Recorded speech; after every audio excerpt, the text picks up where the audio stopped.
Chicago, and then introduce our panel and just start the conversation. I'm Steve Wasko. I'm on the board of directors of NewSpace Chicago. I am actually a commercial space veteran, having been part of the commercial space side of the space station program back in late 80s, early 90s, when there was a commercialization component to the space station program. First, to introduce NewSpace Chicago. NewSpace Chicago is a 501c3 nonprofit. It's dedicated to growing the commercial space industry in Chicago and more broadly throughout the Midwest. We're an open community of space entrepreneurs, professionals, investors, students, and others, and we're building, or we are hoping to build, private companies to develop the potential of space. We host networking events and programs. It has been virtual the last several years, but now we're back in person, and we're going to be doing more in-person events. I'll tell you about some upcoming events, which support space entrepreneurship, mentorship, networking, career development, and business development opportunities. Our goal is to promote Chicago and all of the Midwest as a center of excellence for new commercial space, space-related, and space-scalable ventures. So that's NewSpace Chicago. I do want to, as part of the program, thank our sponsors for tonight. So Metropolitan Brewing, hopefully people found the cooler there. M-Hub, this wonderful space, and we want to let you know there will be M-Hub members who will be giving tours after the program is over. So at the back of the room, you'll find some M-Hub people that can take you around and show you. There's one back there with his arm up, and you can get a chance to see a lot of the great space and equipment they got here to support hard tech company development. From a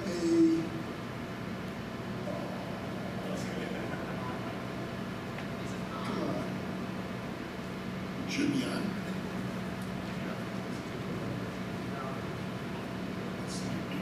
Sorry about that. We did test it.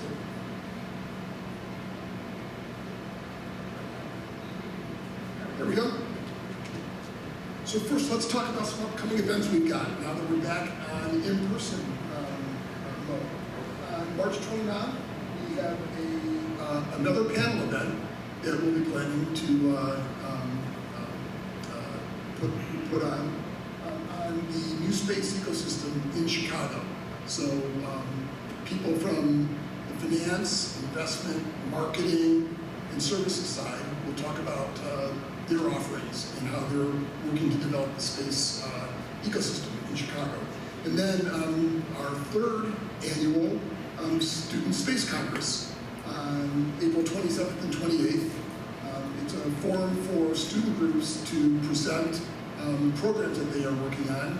And it's a really fun way to see some of the really intelligent and energetic newcomers to the space industry and present some of the work they're doing as part of their educational experiences, anywhere from high school through grad school. So watch for that.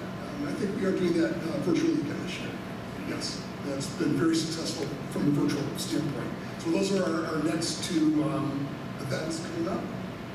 And finally, I want to make a pitch for sponsorship. That's one of my responsibilities at NewSpace Chicago, is to support the partnership sponsorship activity. We have a couple of levels of sponsor for NewSpace Chicago. Again, it's a 501c3. It's a tax-deductible sponsorship opportunity.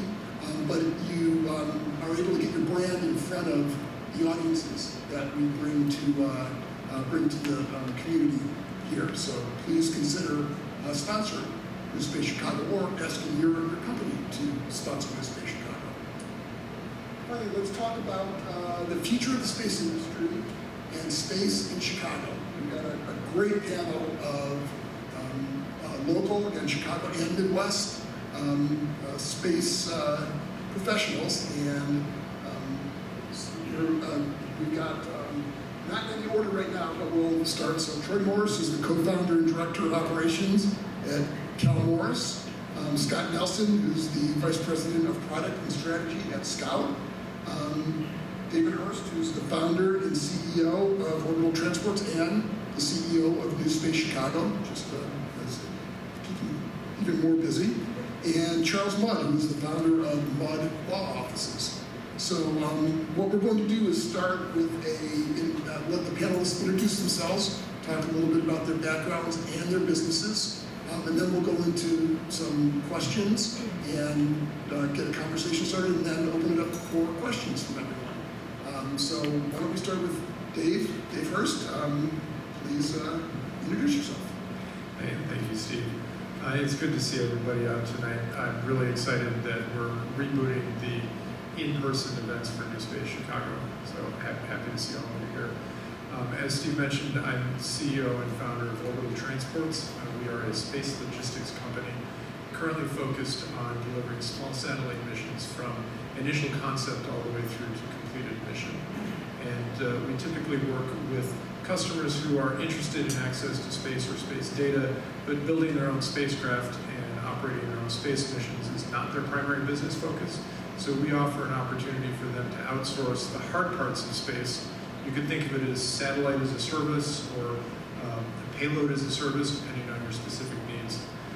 So they can focus on what their primary business objectives are. And we do that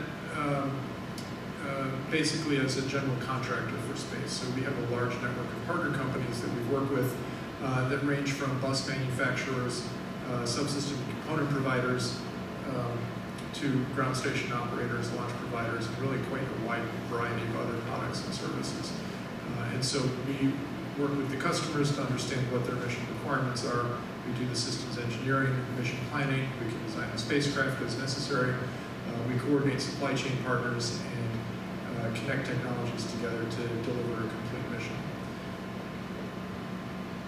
And then our network of partner companies also allows us to operate the SmallSat catalog, which is an online portal of products and services for the SmallSat industry.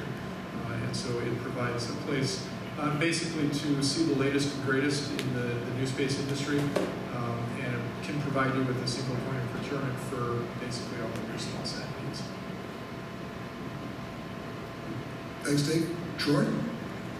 Bonsoir. I was in France yesterday, so if I get long-winded or start speaking French, just hit me. It's been a long, thank you. It's been a long 24 hours. So I'm Troy, as I said, I'm one of the co-founders and director of operations for Kall Morris Inc, or KMI. We are a space solutions company focused on the characterization and capture of uncooperative objects. So in layman's terms, we capture space debris. So we do that through both our software as well as our hardware solutions. So this is incorporating a lot of new edge and nexus events so that we can characterize these tumbling, uncontrollable hazards that are threatening everything from weather satellites to communications to the big game coming up this weekend. So many aspects of life run through space, and we're one of the groups working to defend that. So some of our progress we're achieving on is the 3 contracts that we are doing with the U.S. Space Force.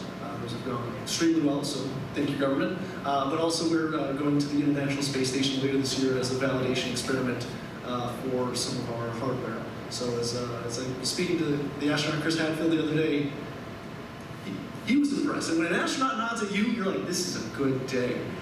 So it's very exciting. I've grown up outside of Chicago, so very excited to be here with all these ecosystem partners and all this growth we're seeing for space. And it's just great things we're already doing here. Thank you. Scott? Yeah, sure. I forgot how far I need to get away from this microphone right now. Scott Nelson. I'm born and raised in Germany. I came over here to the US when I was 16, so I've been here about 16 years, and I'm actually a transplant. Started my career in finance as a stock trader, eventually moved into software, was a software engineer for several years, and then decided to make the jump into space about a year and a half ago initially as a part-time consultant, and then for the last 8 months I've been full-time with a small startup called Scout. And what we focus on is not too dissimilar in terms of characterization of objects, object detection, but what our real mission is to help the space ecosystem grow sustainably by having as many eyes in the skies as possible, building a mesh network of different sensors. And so we're really kind of a software company wrapped in necessary hardware. Most of what we develop is computer vision, machine learning type systems, a lot of guidance, navigation, control systems. kind of in two markets. On one hand, we have our optical payloads. These are different type of camera systems that we provide, and of which one of them is currently in orbit. Two more are going up this year with Momentus, and really playing in two fields. One is the space situational awareness market, where we're really trying to help the government and, of course, the commercial market to understand and assess risk of avoiding collisions, but also identifying objects that may or may not be a threat. And the other side of it is the remote, like the proximity operations type of market, where we really want to help satellite operators focus on what it is that they do best. That is potentially grappling, repairing, refueling, and taking some of the headaches of these complex orbital maneuvers out of the equation by having sort of a full stack autonomy solution. So you put our camera on the system, we interface with your general sort of onboard environment, and we can do all the calculations for you in terms of how, like, what is the relative, the relative maneuvering that you have to perform given the object, its distance, velocities, etc. So kind of playing in those different fields. And yeah, so we were just working on 5 government contracts. We finished 3 last month, and hopefully, fingers crossed, are going to be finally wrapping up our seed round here this month to get a little bit more cash in the door.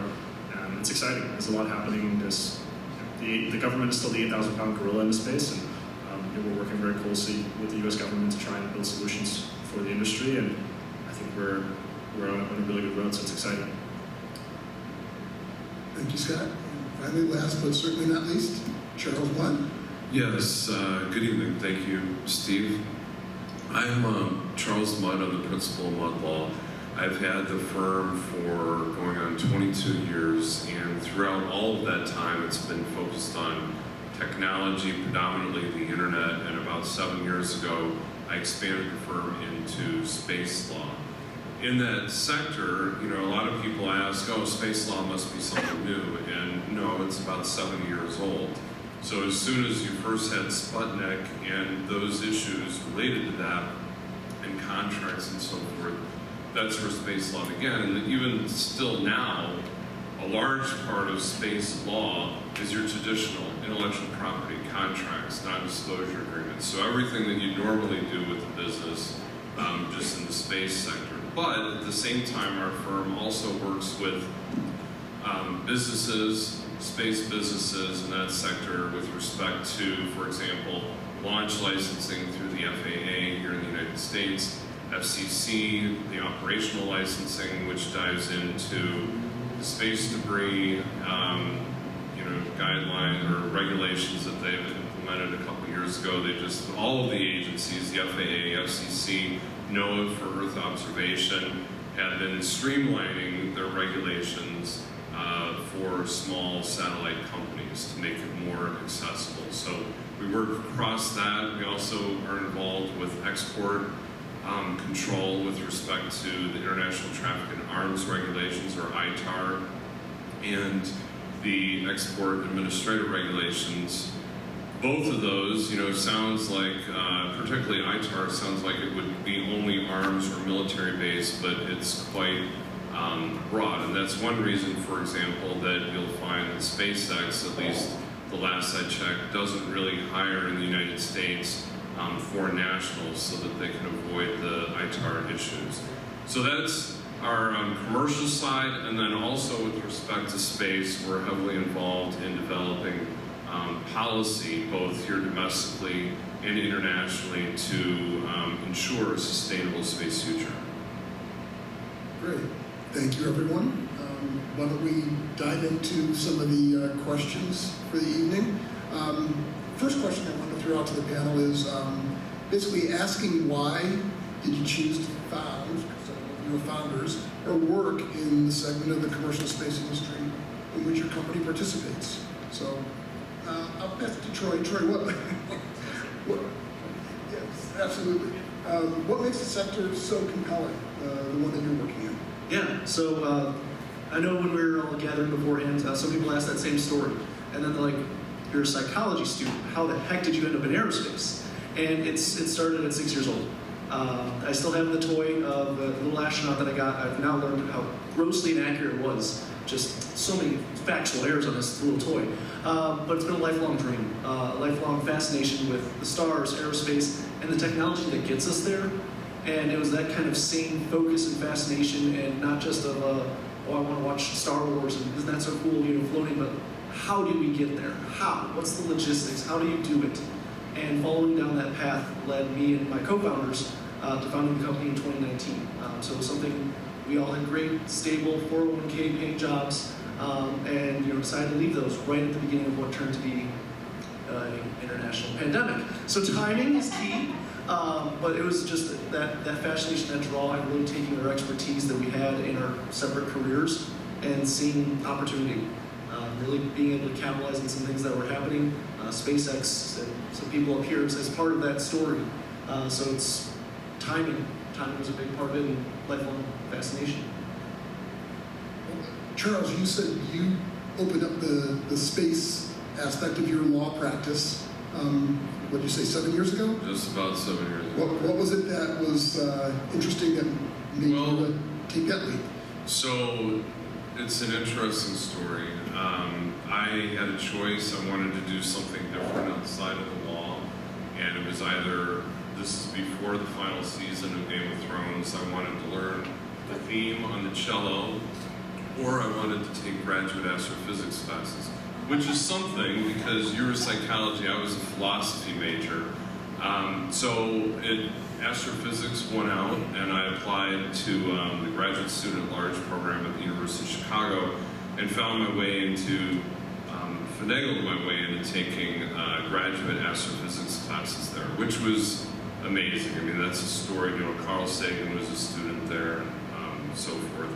So at about that time, I was at another conference in Texas, or another conference, and Katie, who had worked for me before, who was in Houston, was looking for work, and it just put two and two together, astrophysics, space, NASA, let's expand into space law. So I updated the website, and actually Dave Hurst, it was really interesting. I updated the website, the Chicago Tribune must have been looking like the day or the week after that to do a story on the space sector here in Chicago. Dave, I think you saw that Chicago, you may have even been, you were in the article as well. And so I got a call from Dave to come to speak at NewSpace Chicago. And that just kind of unfolded, and it was, it's been a whirlwind ever since, both on the policy side and working for companies. Excellent. And Dave, I know you had a digital business before you decided to move into the space area. How did you make that decision, and what really drew you into it, especially to do the type of business that World Transports does? So I've been passionate about space basically my entire life. My wife tells me I shouldn't say this, but I am actually old enough to remember watching Neil Armstrong walk on the moon, and I've been passionate about space ever since then. Nonetheless, when I went to college, and some of you are Northwestern students, I graduated from Northwestern with electrical engineering and computer science degree, and subsequently went into developing a number of IT businesses. So I've been an entrepreneur for basically my entire career across a number of different companies. And about 20 years ago, I had a vision for developing a space company. So this was around 2001 or so. And I knew that it wasn't going to happen then. It was going to take about 10 years for the space industry to get to a point where it would make sense to start building companies. So I started a network security company. I was one of the founders of a network security company. And that business ran for about 10 years. And then we sold it in 2012. And at that point, I looked around and was like, okay, now I have the time and opportunity to actually focus on my real passion, which is space. And it turns out that my prediction was pretty much on target, because the 2010s were a great time to start a space business.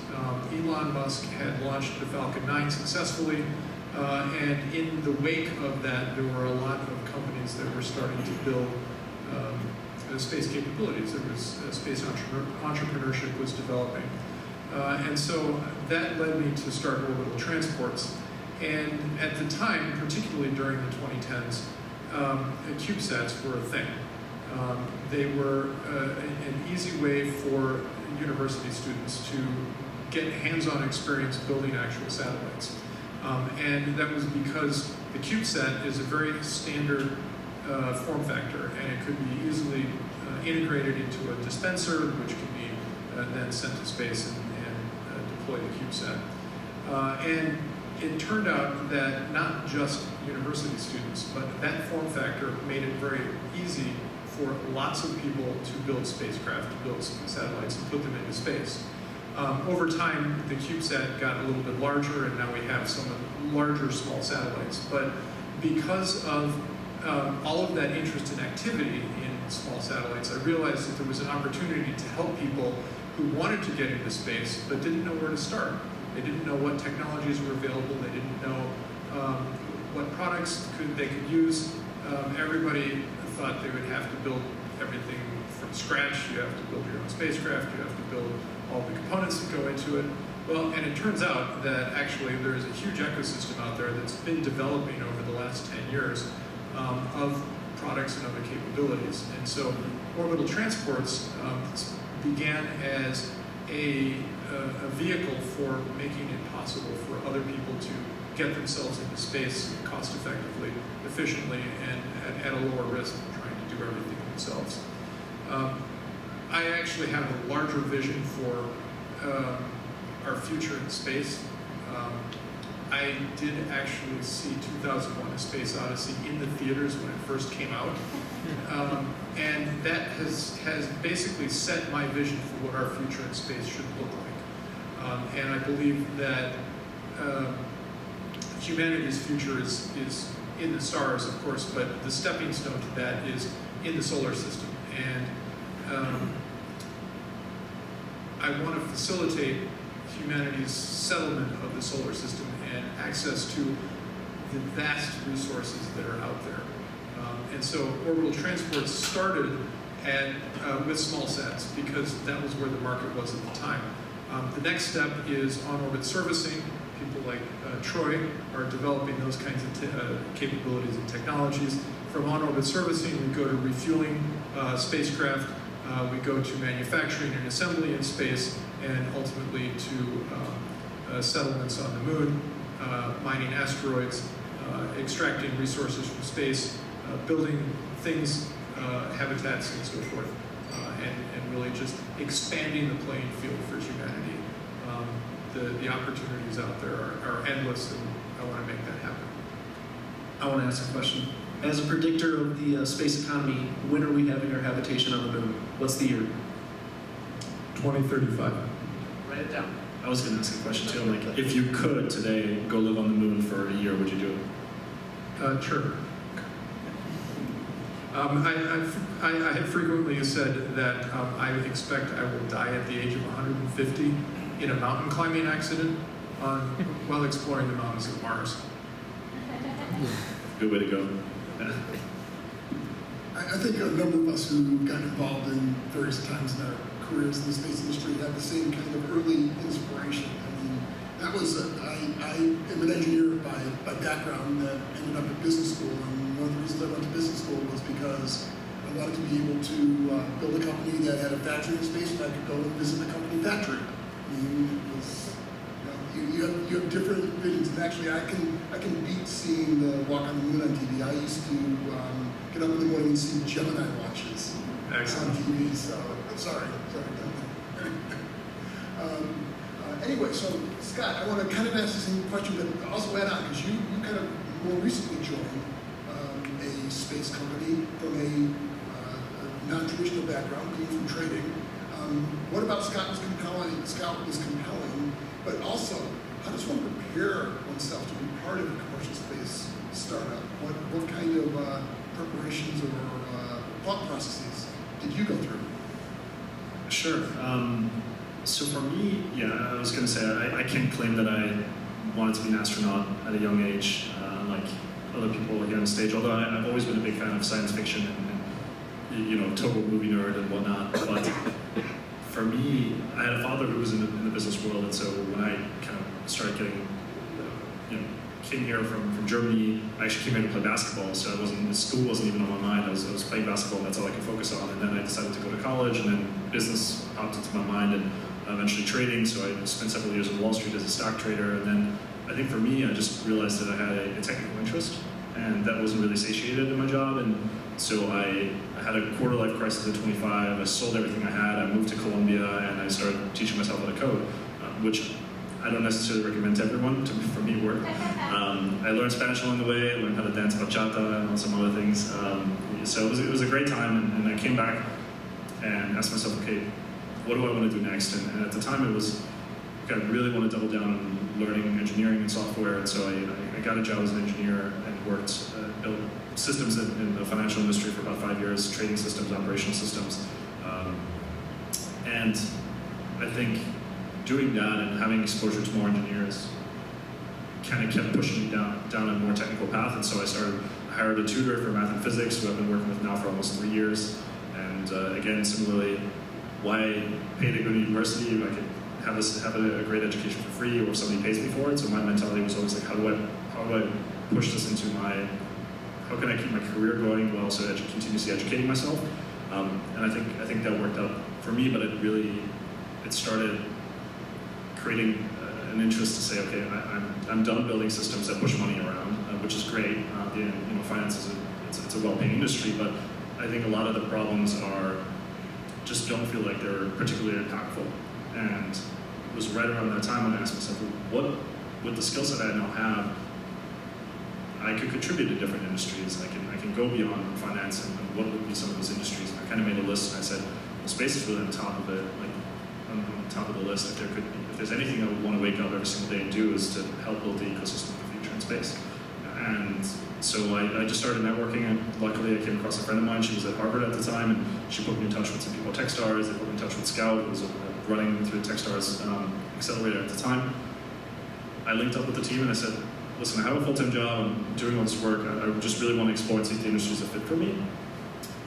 I consulted for them for a little while. Initially, it was more so like surveying and giving some opinions on sort of financial market research, and very quickly became friends with the team, and started realizing that there were a lot of things that I could help contribute them, especially as a team that's growing, an organization that's growing. There's a lot of organizational design and strategy and stuff that comes into play, and that worked out really well. And then it was I think last December, so December of 2021, when they asked me to join full time, and at the time I was not quite ready, and then I joined ultimately last summer, and now surprisingly, kind of am in charge of our strategy and our product, which is a non-space person, is pretty cool. And I kind of also wear the hat of like VP of engineering, which again, I'm not an expert in space systems, but at this point picked up enough and can abstract the levels enough to understand how do things have to apply to the organization for it to make sense. And so it's kind of cool to see.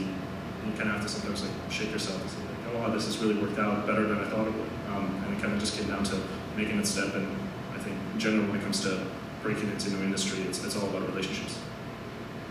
So I don't think that doing the pathway through South America is the traditional path, but it's worked for you so far. That's great. It has, yeah. I don't know if it would be replicable. It's like I might just got lucky. So other people have locational challenges. So Troy, your company I think is headquartered up in the Michigan Upper Peninsula. Oh yeah, there. Yeah. Well, aside from like the challenge of like 6 months of winter, what are some of the other obstacles, challenges you have faced trying to build your business? So, like I said, I traditionally grew up here in the Chicagoland area. My wife and I happily live here. And as we continue to expand, we'll probably continue to grow what we call Chicago office, which is right now in my house. But we based it back in Marquette, where we all met in our undergrad. And it's something that when you look at traditional space companies, they're located in a few specific areas: California, Texas, Florida. When you look at places, Colorado's growing. Colorado's got a great growth that they're doing there. When you look at areas of the country that are impacted by hurricanes, earthquakes, hot weathers, it's California, Texas, Florida. And so we realized, okay, we like space, but we also do enjoy the snow. And it's 9 months out of the year. They do have icebergs in June. I'm a big fan of the UP, so happy to give recommendations. But for us, it was something that we looked at it of where can we get the benefits that we need and be able to do the things we want to do. Now, for us, it wasn't going down to Columbia. That's a good plan, though. I should have taken that one. Instead, it was we want to live where we want to live and do the work that needs to get done. For my two co-founders, they relocated just before the pandemic. I was not stuck, but stuck here in Chicago and met my now wife, so things turned out for me. But the challenges we face is first that kind of knowledge basis. In Colorado, in Texas, you'll have state representatives, you'll have a number of support services that recognize the issues of space. That doesn't always happen, I think, as we're experiencing here in Chicago. It doesn't happen in Wisconsin, it doesn't happen in Michigan, it doesn't happen a lot in the Midwest. But we also are such a quick draw, at least in our company and one of our fellows up in the EP, to draw talent. I've had 3 different applications or resumes sent to us without an open position from the NASA ISS Council Desk. I've had 5 U.S. Air Force, U.S. Space Force officers who are looking to relocate to the Midwest to where there's seasons again without having an open position. So being a space-based company in the Midwest, there is a, maybe smaller, but an element who likes that, who likes all the benefits we have in the Midwest of being, as we were discussing before, able to fly out to San Francisco, New York, Paris, and you're not stuck on one coast to the other. So the location is as much a hindrance as it is a benefit. The other benefit, especially to any entrepreneurs in the group, not just quality of life, which is great, but your ROI on the dollar. The quality of life you can maintain at a early startup rate is much easier here than, have you looked at the rent in San Francisco? So it is something that, where you are, what you're doing, and what drives you can matter so much more than your zip code. And my last point is, here in Chicago, we're just as close to space as anywhere else. It's just up. I'll pose kind of the same question to you, Charles. Building business for a law firm is about getting deal flow. And the space business, or commercial space industry, is fairly dispersed. I mean, it's got a few local areas, but how are you able to get a critical mass to build that kind of practice? Yeah, well, I think that I should start by saying that I'm very fortunate that the firm had been built up critical mass on the other areas of law that we practice. So there was that foundation, and unlike some, like if I had started off the firm and didn't have that kind of foundation and just said I wanted to do space law, it would be difficult. And in fact, going back to 2001, I was talking to a client on the drive here. The corporate name is Privacy Resolutions PC. So in 2001, we moved back from the East Coast to Chicago in August, and not having jobs, both my wife and I, we had money saved, and we thought we'd be fine. 9/11 happened, nobody was hiring, so that's basically the genesis of the law firm, is to get something on the resume. But I wanted to focus on privacy, because that was, computers, technology was my background. And that was really difficult, not only at that time with the internet marketing and so forth, but it worked to some extent because my first client was an Israeli computer company. They found me on the internet. So I've been there, and if I didn't have that foundation, it would have been difficult. But I think that it's marketing, it's networking, it's being able to provide services. I can't charge a lot of the space companies my normal hourly rate. If somebody's sued for defamation, I bill about half of what Winston & Strawn does. My hourly rate is $600 an hour. Most of the companies that are starting up can't afford that, and so there are opportunities, or because I'm interested, I'm able to pass that savings on. And it's a passion, right? But it's going to conferences too, like, we're getting the whole slew coming up here. SpaceCom, right now there's Small Sat Symposium out in California that's going on. There's Satellite 2023 in DC that's coming up. There's Space Symposium in Colorado Springs, which I'm getting licensed in Colorado to expand the network and be able to represent companies there. Because it does have a big space sector, and particularly, you talk about the military industrial complex. Going to Space Symposium, I've never seen so many uniforms in one place. But it's really the networking and the meeting people, going to the international conferences, the UN They had conferences on space law, and basically they were like, I thought it was really cool when I was accepted, but they said, well, when you check that you could pay your own way, that's why we're like, great, come on in. So, but going to those international conferences, making international connections, I really am in a position right now, not only with the internet background, but another organization, iTech Law, and going to these conferences, that for any client that I might have, I pretty much have colleagues, lawyers, connections anywhere in the world, Europe, South America, Asia, Russia, Turkey, and I just want to mention it that my thoughts are with the citizens of Turkey and Syria during this horrific earthquake. I mean, the number keeps going up. It's about 10,000 dead at this point. And that enables, one of the questions, one of the points of the question is, what do I recommend to people to get into the business, the sector? It's the networking. It's the networking. It doesn't matter whether you're a philosophy major or political science, psychology. It's the passion and the ability to learn, and like you taking the classes and getting out there and absorbing. I mean, a lot of it's luck, but a lot of it's people putting themselves in a position to take advantage of an opportunity. If you sit at home looking at the computer, you're not going to meet anybody, at least not physically, and virtually is not enough. You got to get out there and meet people. Which networking is obviously one of the key things that we found as NewSpace Chicago around, and also, again, why it's great to be able to see everyone here, because you can't network on a virtual. As much as some of the virtual rooms have been set up to try to encourage that.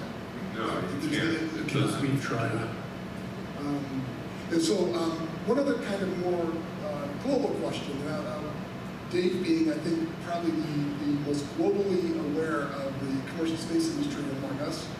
If you step back from your own company, where do you see the overall development of the commercial space industry heading? What are some interesting opportunities, maybe outside of what Orbital Transports is working on that you see? Yeah. Well, first of all, it's not launch. Do not start a launch company. The market for that is saturated. And besides, Elon has already solved the problem. But I think there are a number of areas where there are huge opportunities. And really it's about, okay, so launch is solved. What do you do once you get on orbit? Right now, Earth observation is a big thing. There's a lot of data that various companies are collecting about the Earth, in a variety of different spectra: visible light, infrared, ultraviolet, synthetic aperture radar. So there's just enormous amounts of data being collected. And the question is, with all of this data, what do you do with it? So there's a huge opportunity in analysis of that data and extracting information about what's going on. Those things can be very specific. We have a client that we've been working with who wants to identify illegal fishing in the Gulf of Thailand, which is a huge problem. How do you know what are the even small fishing boats that are out there fishing illegally? And how do you identify those? How do you determine what's legal and what's not, and so forth? So that's an example. But even beyond Earth observation, I think there are opportunities in activities on orbit itself. So I mentioned earlier on-orbit servicing. There are all of these spacecraft up there. What happens if they break? So it used to be that if you launched a spacecraft, it was not accessible. If something went wrong, that was it, your mission was done. But that's changing, and now we are developing capabilities, and Troy is a good example of that, to actually rendezvous with the spacecraft, figure out what's wrong with it, and fix it. And the most simple thing there is refueling a spacecraft. Once the spacecraft runs out of propellant, it's done. Even if it's still operational, it's done, because you can't maintain your orbital position, you can't avoid debris, and so forth. So refueling a spacecraft is going to become extremely important. The next step beyond that is manufacturing on orbit, and we're starting to see a lot of people exploring what can we actually do with this microgravity environment. People have been experimenting with that for a long time on the ISS. I read recently that the ISS is maxed out in terms of capabilities. And so we need more space in space to do these things. Geez, I could go on for half an hour, but that's a good start. Anyone else on the panel that has got some compelling area that you are seeing starting to emerge? Maybe not in the area that you're working in? Well, I just mentioned really briefly cybersecurity and artificial intelligence. In fact, I had a conversation with a colleague in Estonia they have a conference each year, software-defined space conference, that I highly recommend everybody keeping an eye on. And they're really focused on cybersecurity and Estonia and trying to offer that to the rest of the world. Now, from the U.S. perspective, I mentioned ITAR and ERA, and that kind of comes in, but cybersecurity is key on any satellite, on any space operation, and there are a lot of space companies that don't realize that and are not paying attention to that.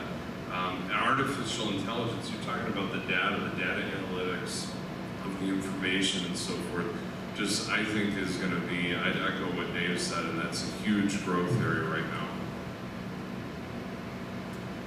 I think the most exciting part of space is when it's no longer exciting. Let me explain.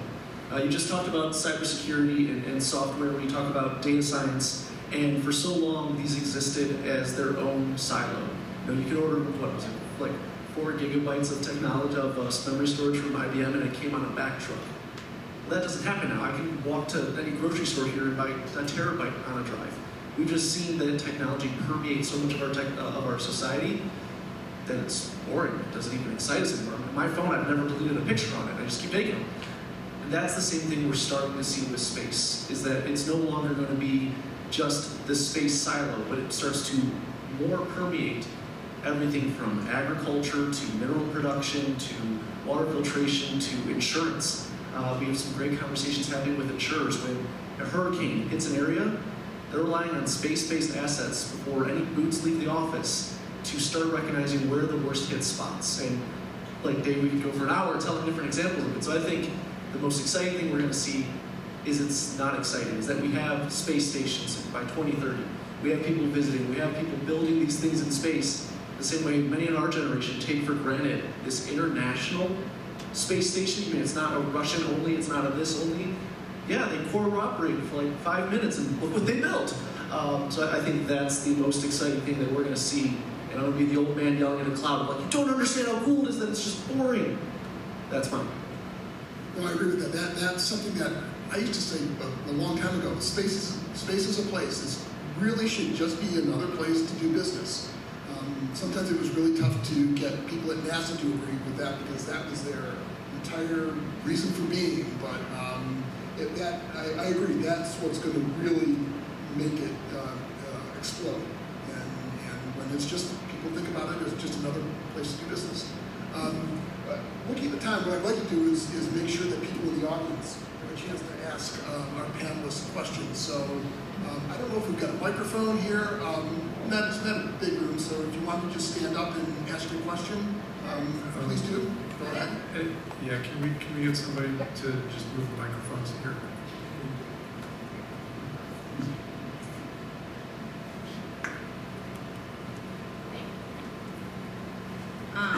So I'll introduce myself first. I'm a student at UIC. I'm a physics major here with another physics major. We represent the astronomy club at UIC.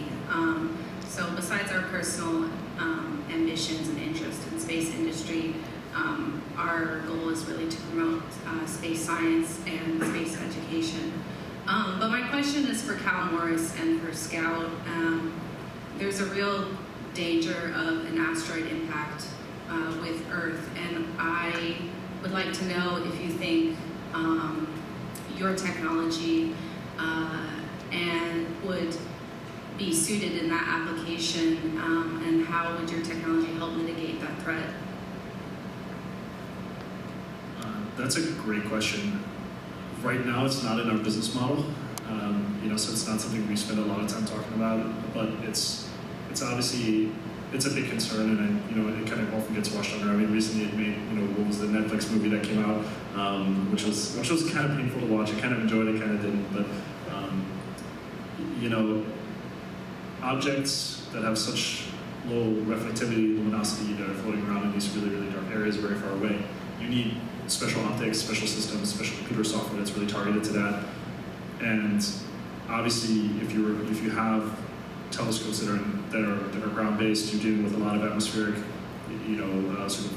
diffraction and issues that makes it really hard to see stuff. So the more eyes, the more infrastructure we get into space, I think the easier it will be, the more cost-effective it will be to launch, whether it's amateur telescopes, networks of amateur telescopes, or even just business models potentially around that tailor to the government, the commercial companies that their entire business model is selling that data to the government for, essentially national security. I could see that happening as the cost of kilogram to orbit, comes down. All these business models that used to not make sense will start to open up, and I think we'll see proliferation there. But you need some pretty powerful equipment, and we're right now, at least currently, dealing in the sub 1,000 kilometer type of detection range. That's where a lot of the market problems exist, and I think trying to see something that's millions of kilometers away, moving really fast, really hard to track, I think you require a very different technology stack, but it's a really interesting problem. I hope we get to the point where that can be part of our internal research and development. So I'm going to start my answer with a little bit of a story, and there's a point to it. So you may have heard of a certain sort of balloon that floated over from the Asia continent, and it floated over to the United States, and when it exploded, it caused a lot of news. So yes, you're thinking of the one a few days ago, but I was talking about the one in 1945 that was released by the Japanese Empire, and it burned some small forest in Oregon. But the difference between that balloon and this balloon now is how many thousands of pictures and live video and TikToks did we have of this balloon doing much a similar flight plan, because of the technology we had dispersed across this country. So that's where I think SSA and these types of ability to view in space gives us that earlier and more dispersed and democratized ability to track near-Earth objects, to find these objects. Now, to your question, because we're also a hardware company, I also saw the reporting a few weeks ago here that some asteroids will not just be a singular rock like Armageddon and Bruce Willis likes to tell us they are. And that's a really interesting problem of, yeah, we can try and nuke it and get the old college try, but the more interesting problem of how do you redirect something that is fragile and is just carrying so much inertia in its mass that just blowing it up doesn't stop it. If you know your Newton's laws, it just keeps going. Now you have a few, and a dozen, and a many dozen, and that's the debris problem that we face. So it's something similar. It's not on our immediate roadmap, but it is a horizon goal to have that type of mass deflection, because our technology non-destructively secures to old rocket bodies that have never had fuel, or old satellites that lost their fuel. It's something we built from step one of how do you non-destructively grab something that's moving at many thousand miles per hour. Asteroids are an extra step further than that, and lethal asteroids is much the same way. So it's something we've spitballed, but it's not going to be on the 2030 roadmap yet, unfortunately. Could I have a quick thought? What's interesting with the astronomy aspect is the best time for observatories and observation of near-Earth objects are actually right about the same, or the worst time for the solar reflectivity of satellites, particularly like the Starlink, SpaceX right now. So that's where you see a lot of discussion on astronomers, the astronomy community, dark and quiet skies, and so forth, working with companies like SpaceX, Kuipers, Amazon Kuipers, and so forth, to try to develop technology to mitigate that, because it drives home the point that really, the enjoyment of space, I mean, I represent commercial space companies, but the policy side, I'm also very passionate about this, that we have to realize and remember that space has been an inspiration for so many for millennia. And we really, if we don't develop sound policies, we can end up finding ourselves that we redefine what that space happens to be when we look up in the night sky. Now, a lot of people will say that, you know, it's overblown and so forth. You've only got 8,000, 9,000 satellites. 2 years ago, it was about 5,000. SpaceX just got authorization for another, I think it was 7,500 and 8,000 of their second generation Starlink. They actually wanted 35,000 on top of 45,000 that they applied before. And then there's an African company that applied and got authorization for 100,000 satellites that don't have them yet. But you see the problem, the number of satellites, so we need to develop that. And like at the ITU, I was on a panel discussion with the somebody from the ITU International Telecommunications Union. And with respect to space debris, what's interesting is, you know, as big as space is, the orbital, any particular orbital height is finite. You can only have so many objects moving around at about 15,000 kilometers an hour before you run into what's, you know, the Kessler syndrome, where you run into the issue of potential collision. And then cascading collisions. That debris leads to more collisions and so forth. On that panel, the question came up, so what is the limit? What is the maximum number of satellites in any particular satellite or any particular orbit? They don't know.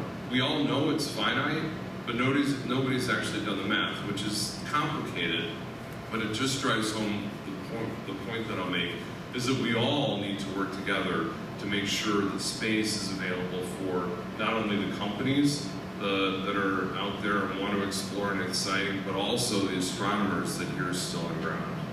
Thank you. Just to the point about near-Earth asteroids, there are some interesting videos that you can find on the internet if you go searching for them that show over the past, 30 years or so, the number of small objects, call them asteroids, that have been detected over time. And the number increases almost exponentially as you get closer and closer to the present. At last count, I think there was something like 800,000 objects that had been detected that could be considered near-Earth objects. So is that a threat? Well, asteroids actually impact the Earth all the time. Most of them are over the ocean, so we don't hear about it. We do occasionally find out about it if it's large enough and it happens to impact over a populated area. You'll hear reports of a fireball that exploded, or a few years ago there was one that exploded over Russia and shattered a lot of windows and caused some damage. But none of those are the sort of planetary ending kind of event that people are worried about. So the question is, are those threats out there? And undoubtedly there are asteroids that are large enough that could cause a planetary extinction event. We know where most of them are because they're big enough that we can see them. The ones that we can't see is the problem. And those are the ones that are closer to the sun than the Earth. So of those 800,000 objects that I just mentioned, most of them are in orbits that take them beyond Earth's orbit so that they're illuminated by the sun and we can see them from the ground. It's the ones that are closer to the sun and hence in shadow from our perspective that we have to worry about. And so one way of approaching that is not just space domain awareness in orbit around the Earth, which is of course necessary, but to put satellites closer to the sun so that they can look out towards Earth and see the objects that are actually closer to the sun than we are. So there have been some initiatives around that particular concern, but you know, it takes government funding to do that kind of mission, and nobody's been willing to fund it yet. Got another opportunity. Another question? I'm Dean Cusionalos. I'm here with some of my colleagues from Lake Forest College. We started an astronomy organization that helps promote astronomy in every facet, just at its beginning, but we're going to be building in the next 5 years an observatory equidistant from the Yerkes and the Dearborn Observatory, which is going to have a little bit more standard technology for looking up into space. One thing I think we've all noticed and all touched on is that astronomers, at one point there was tension between the growing amount of satellites and how it was blurring the skies, and they weren't clear. Rather, what I see is that there's some sort of disparity between the growing space tech industry, how it's accelerating, and astronomers sitting back and saying, look at these telescopes, we were trying to look up at these satellites, look up at space, and we're not seeing what we want to, but rather there's not many astronomers putting themselves in the space tech industry, but there's people rather inspired in the space tech industry by their early visions in astronomy and space exploration. How do you feel that you can benefit from the new age of astronomers that are growing up now, the kids that are growing up? How do you feel you can benefit from introducing them into the space tech industry as being visionaries or having foresight into the future of space exploration, as well as working with engineers in clearing up the skies, as opposed to just sitting away and yelling at engineers saying, why aren't you working on this project in the first place? So thankfully, there's already those at work, both of trying to build things in space, and I know from some contacts we've had at the University of Michigan, Dr. Pat Seitzer, a great friend of ours for a long time, we're working on efforts to meet those two worlds together. Because one thing that I might be preaching to the little choir here, but the astronomers of today are at a significant disadvantage to just one generation ago. Because of the space debris, all that's currently existing there in the many orbits, even though space is really large, we have 10% less visible space from anywhere on this planet because of the current debris. You can go to Antarctica, you can go into the Mojave Desert, you can go anywhere you want. And across the planet, we have already blinded ourselves by 10%. So the next time you go to take a test for those students, you just ask your professor, hey, can you just give everyone 10% off right away? No one's going to be happy with you. But when Starlink and all these other programs started doing that to astronomers, like you said, it's like, they're just the nerds sitting in the closet. No! They're the ones who inspired us and got the first images and found the planets, and they were the first scientists that we have on this planet.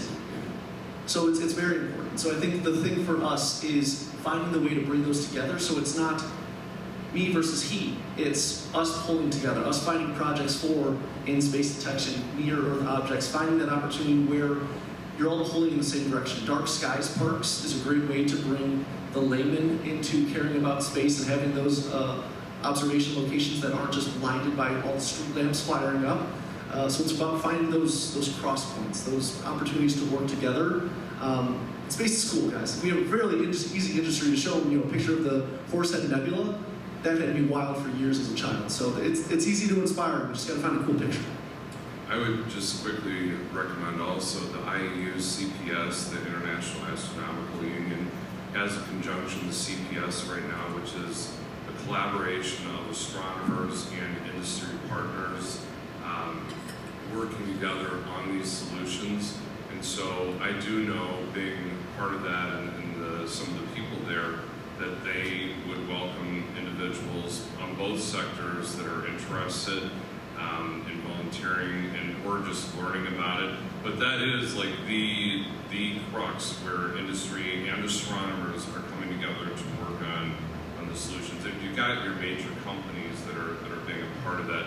The other thing too is to astronomer. I mean, it's kind of like for the liberal arts majors, it's kind of where engineering companies started to bring in that outside perspective to give them a dynamic and so forth. We were at an advantage. I think that a lot of the satellite companies, space companies, would benefit from those with an astronomy, that kind of background, because it is, again, working toward a solution for everybody, and it's an opportunity for any company that has that forward-thinking growth opportunity to do that. So I encourage anybody to do that. And again, as a finance guy, just kind of putting on maybe a more, not cynical hat, but I mean, I think ultimately we live in the United States is a very capitalistic system.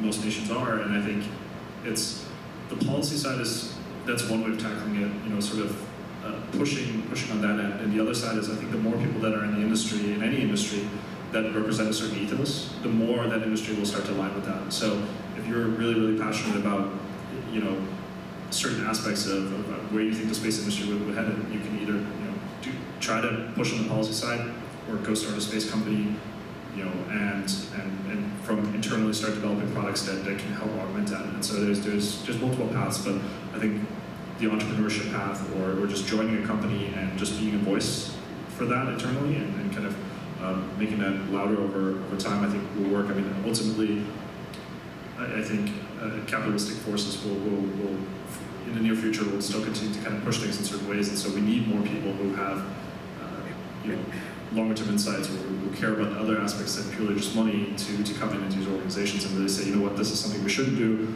or let's take some of this margin that we have here and actually put it towards here so that we can align ourselves or start looking forward into those directions. Okay. Additional questions? Sir? We're waiting. I really like the fact that you brought up the sky growth, the 10%. So you briefly mentioned like the space manufacturing companies in the future.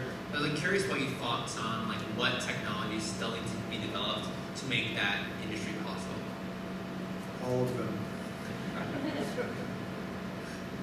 I was going to give a similar snide quick answer is adaptability or robotics maneuverability. There's a better word for it here. Right now, if you're trying to do most missions, we were repairing the Hubble. We sent humans to go do it. What kind of interplanetary society is like, yeah, we'll just send these meat bags. You go figure it out. Hopefully, stuff doesn't explode.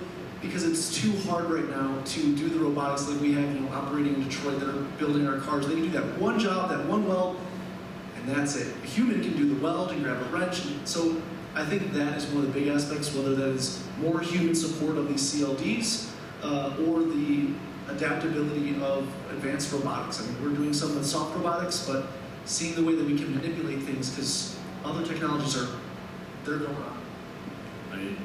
And actually, to be more specific, basically any manufacturing technology that is used here on Earth needs to be modified to work in microgravity and a vacuum environment.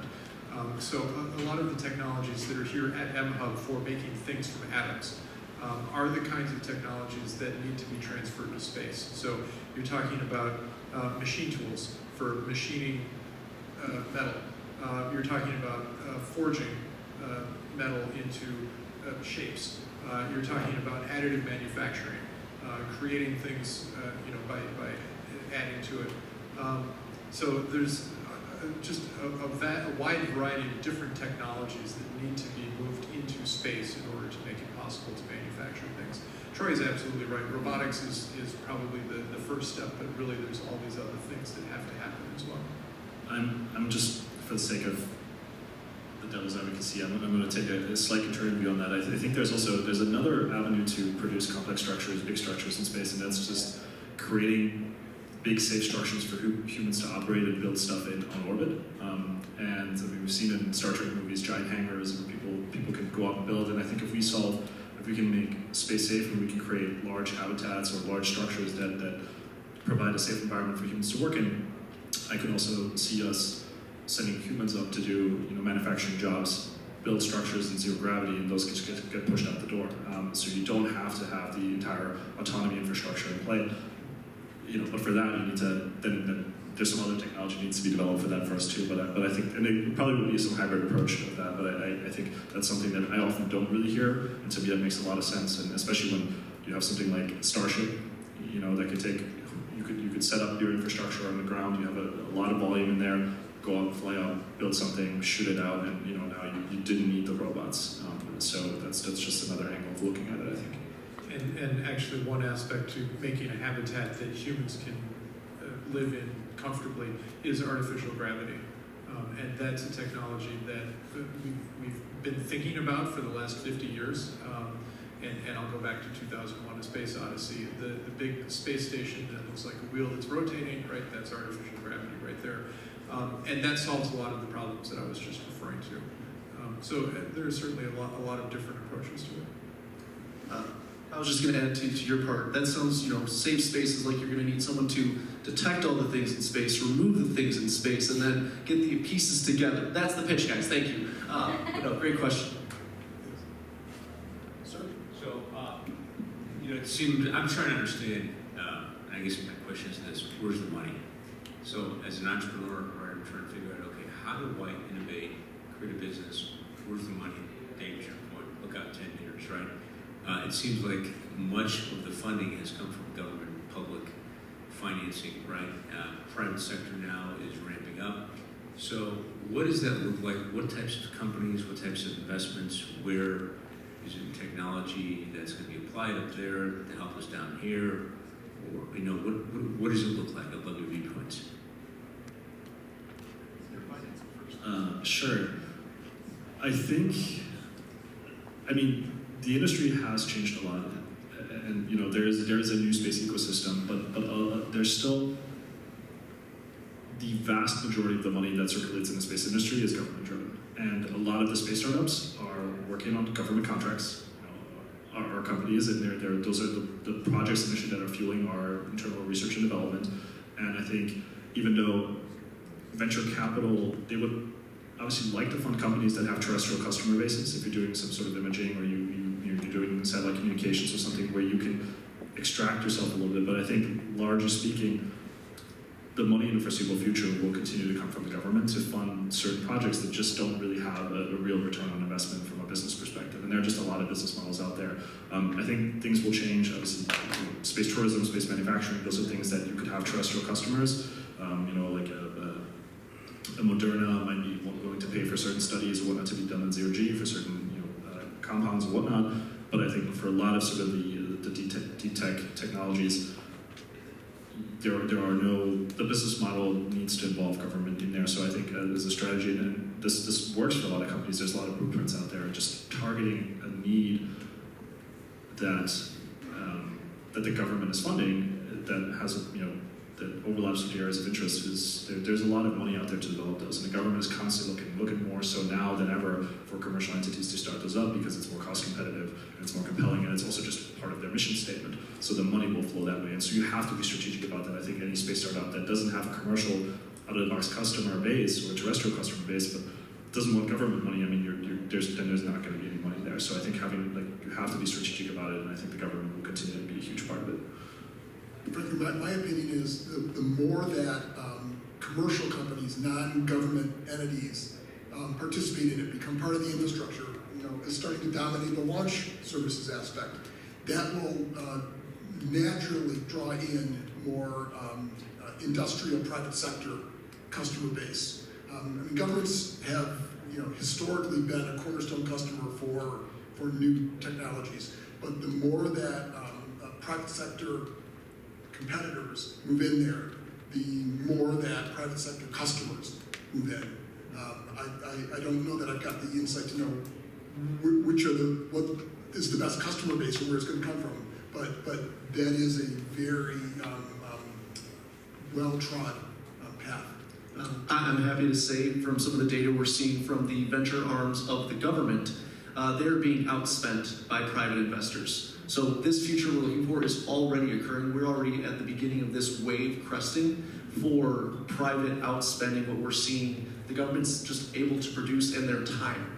And that's the key part. If you look at some of the great space startups that are coming out, some in the last 10 years, some in the last 2, some that are currently raising seed rounds, it's something that the investors are able to come in and see a 4x ROI in 12 months of hardware.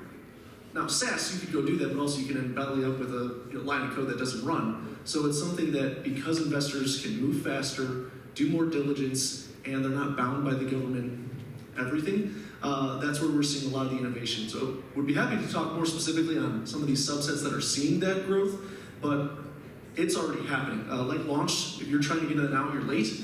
We're approaching that point for some of these specific space areas. Let's do one more question, because I want to make sure people still have time to network and get towards BEMHub and such.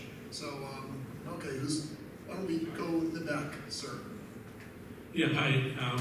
We are a startup based out of MHub, and my career has been reversed. I started with the International Space Station, did research on that, then moved to the space shuttle, then moved to aerospace, then moved to automotive. And now I'm back building an engineering company with process automation as the basis. My question is, I've realized that engineering and technology is easy, but biology and life is hard. So how do you look at humanity going to space and surviving, especially when it's so vast and our lifespans are so limited? Who wants to take the question of humanity in space? I guess I'm the one dying on Mars. It's a hard problem. We've had a space station in orbit for the last 20-odd years, and maintaining that takes a lot of infrastructure and a lot of support. One of the issues is that it needs to be continuously supplied with volatiles, air, water, and so forth. And the problem there is that the space station is not designed as a self-contained recycling system.